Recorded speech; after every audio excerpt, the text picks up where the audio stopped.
Hello, हाय, नमस्ते, प्रणाम, हर हर Mahadev, good morning. मैं सिंगर सुनैना सरगम।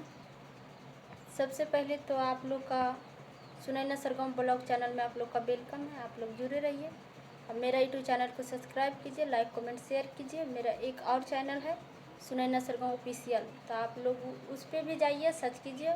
मेरा उस पर बहुत सारा सॉन्ग आ गया है और रिलीज भी हो रहा है।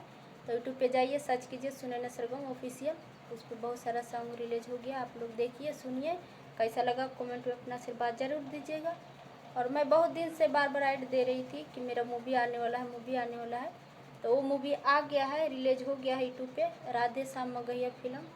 तो उस चैनल पे जाइए और आप लोग सर्च कीजिए और देखिए, और चैनल को ज़्यादा से ज़्यादा शेयर कीजिए, सब्सक्राइब कीजिए। आशा नहीं, विश्वास है कि आप लोग का बहुत अच्छा लगेगा, बहुत अच्छा मूवी है। और आप लोग सपोर्ट करते रहिए हम लोग का, कि ताकि आगे चल के